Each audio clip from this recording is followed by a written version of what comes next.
L'error més important de la transició, al meu judici, va ser que els mateixos que la van ajudar a créixer a l'Assemblea de Catalunya, després la van matar.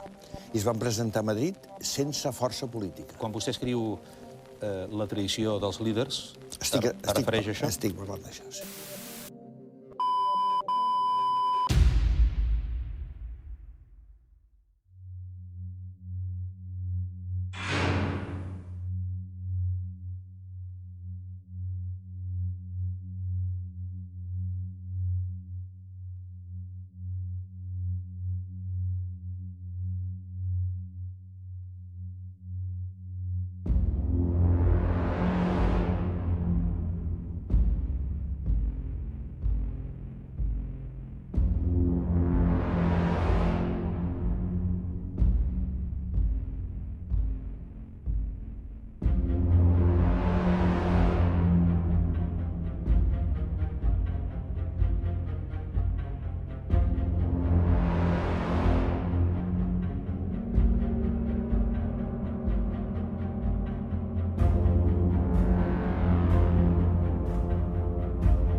I amb la mateixa solemnitat, el govern i jo mateix proposem que el Parlament suspengui els efectes de la declaració d'independència per tal que en les properes setmanes emprenguem un diàleg sense el qual no és possible arribar a una solució acordada.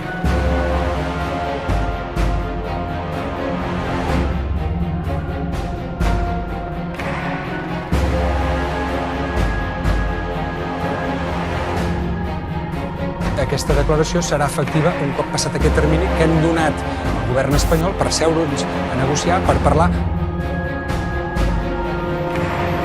Tots els actors que van anar al Parlament aquell 27 d'octubre sabien que allò no tenia recorregut real.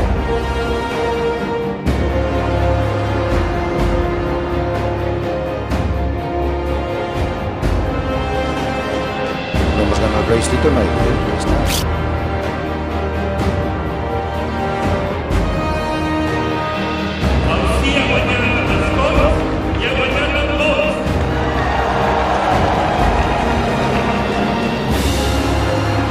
El gobierno de la Generalitat incumple la proclamación de la independencia. Estàvem jugant al pòquer i jugàvem de faral. No somos nacionalistas, tampoco somos independentistas. Deia que eren agents de Convergència i d'Esquerra per destruir l'independentisme. No ens rendirem, lluitarem fins al final. Van dir, bé, és que això o ho fem nosaltres o no ho forma ningú. Si volem una nova Catalunya, hem d'estar units. Qui hi ha al davant de tot això? Només penso parlar en presència del meu advocat, que per cert és el meu germà.